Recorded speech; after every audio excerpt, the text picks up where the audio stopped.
सदीक जान अपनी बड़ी खबर के साथ मौजूद है। सदीक, आज की बड़ी खबर यकीनी तौर पे जहांगीर तरीन और तहरीक इंसाफ हुकूमत जो आमने सामने आ गए हैं, लड़ाई का नया सिलसिला शुरू हो गया है। जी बिल्कुल। मसला ये है कि इस प्रोग्राम में हम कई बार ये बात कर चुके हैं कि तहरीक इंसाफ की हुकूमत और तहरीक इंसाफ की जमात के अंदर कुछ लोग ऐसे हैं कि अगर उन जैसे दोस्त हों तो दुश्मनों की ज़रूरत नहीं पड़ती, और वो ऐसे इक़दामात और ऐसे कारनामे सर अंजाम देते रहते हैं जिससे हुकूमत के लिए मुश्किलात खड़ी होती हैं। मैं आपको बैकग्राउंड बताता हूं कि ये जो नया सिलसिला शुरू हुआ है जहांगीर तरीन ग्रुप के ख़िलाफ़, ये मामला है क्या। आप जानती हैं कि नज़ीर चौहान साहब जो हैं उन्होंने एक बयान दिया बैरिस्टर शहजाद अकबर साहब के ख़िलाफ़, और उस बयान के बाद ज़ाहिर है जहांगीर तरीन साहब एक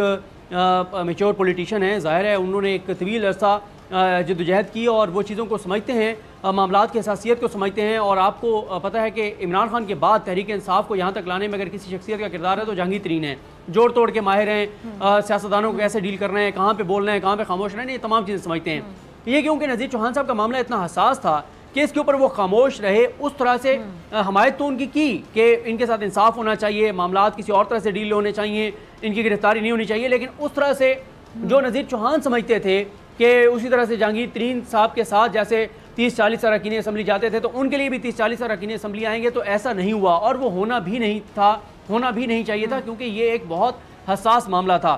अब जब नज़ीर चौहान गिरफ्तार हुए, एक रात जेल में नहीं गुजार सके, और साथ ही ज़रा ये बताते हैं कि उनकी कुछ प्रॉपर्टी के मामलात थे, उनकी कुछ फाइलें थी, वो भी एंटी करप्शन ने उठा ली। जब ये सारा कुछ हुआ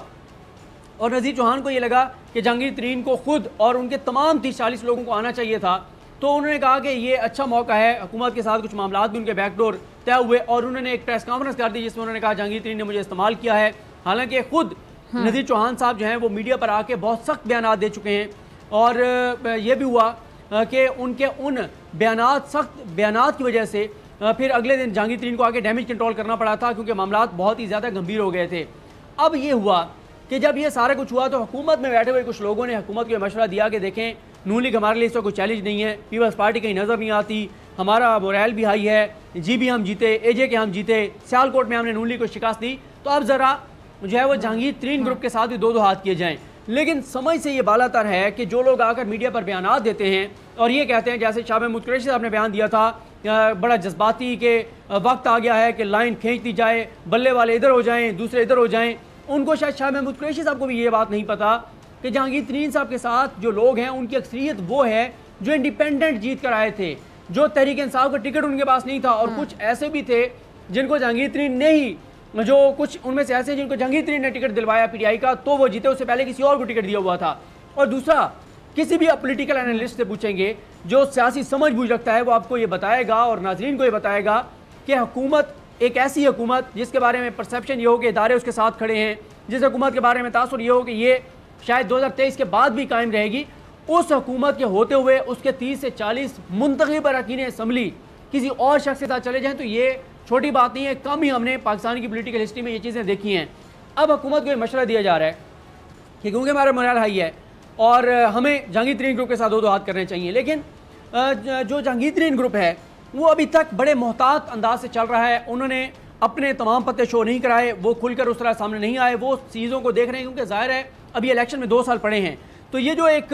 तासुर मिल रहा है या ऐसा लग रहा है कि कोई 10 दिन बाद 15 दिन बाद वो खुलकर इस हुकूमत के सामने आ जाएंगे, ऐसा मुमकिन नज़र नहीं आता। अलबत्ता वो अपने इस ग्रुप को इंटैक्ट रखेंगे, वो इस ग्रुप को बढ़ाने के लिए इक़दाम भी करेंगे, वो सियासी राब्ते भी करेंगे, और जो लोग नाराज़ होंगे इस हुकूमत से, चाहे वो वफाक में पंजाब में, उनको साथ मिलाते चले जाएंगे। और ये ग्रुप 2023 के इलेक्शन में बहुत अहम इसका किरदार होगा, क्योंकि 2023 के इलेक्शन के करीब जाकर जहांगीर तरीन ग्रुप ये फैसला करेगा कि उन्होंने अलग पार्टी बनाकर लड़ना है, तहरीक इंसाफ में ही रहकर लड़ना है, या उन्होंने किसी और जमात के साथ अलायंस करके लड़ना है, या एक चांसेस हैं कि गो के अभी कलअदम है टीएलपी, लेकिन ज़ाहिर है चांसेस हैं कि वो किसी और नाम से आ जाएंगे, उनके साथ इत्तेहाद होने, कुछ भी हो ये ग्रुप रहेगा, अपना किरदार अदा करेगा और 2023 के इलेक्शन में बड़ा अहम फैक्टर होगा। और नून लीग का भी चांसेस हैं कि उसके टूटने के चांसेस हैं, उसमें से कुछ लोग तहरीक इंसाफ से कुछ लोग नाराज़ 30-40 पहले हैं, तो बड़ा अहम रोल ये ग्रुप अदा कर सकता है 2023 में। हुकूमत को बहरहाल जो लोग ये मशवरा दे रहे हैं कि ज़रा छेड़छाड़ की जाए जहांगीर तरीन ग्रुप के साथ, वो इमरान खान साहब के साथ सिंसियर नहीं हो सकते। और इस मौके पे ज़ाहिर है हुकूमत खामखा में अपने लिए एक चैलेंज खड़ा कर रही है, खामखा में अपने लिए एक मसला बना रही है। जब उनके पास और कोई इशू नहीं है तो आप अपनी गवर्नेंस पर तवज्जो दें, आप अपने इस्लाहात की तरफ जाएं, आप डिलीवरी की तरफ जाएं। 3 साल आपको मुकम्मल हो गए, लेकिन कुछ ऐसे पार्टी के अंदर लोग बैठे हैं जिनको शायद ये अच्छा नहीं लगता कि पार्टी के हुकूमत क्यों स्मूथ चल रही है, पॉलिटिकल टेम्परेचर क्यों डाउन हो गया है। हालांकि पॉलिटिकल टेम्परेचर डाउन होने से हुकूमत को फ़ायदा है, तो देखते हैं आने वाले दिन क्या होते हैं। लेकिन अभी जहांगीर तरीन ग्रुप मेरा नहीं ख्याल कि कोई इतना बड़ा कोई मुहाजरा करेगा या कोई बड़े अनाउंसमेंट करेगा, वो बड़े संभल के अपने। ठीक है जी, आने वाले दिनों में जो भी होगा हम लम्हा बे लम्हा आगाह रखेंगे और सिद्दीक जान अपनी बड़ी खबर शेयर करते रहेंगे नाज़रीन के साथ ही। सब्सक्राइब करें और बेल दबाएं ताकि कोई खबर रह न जाए।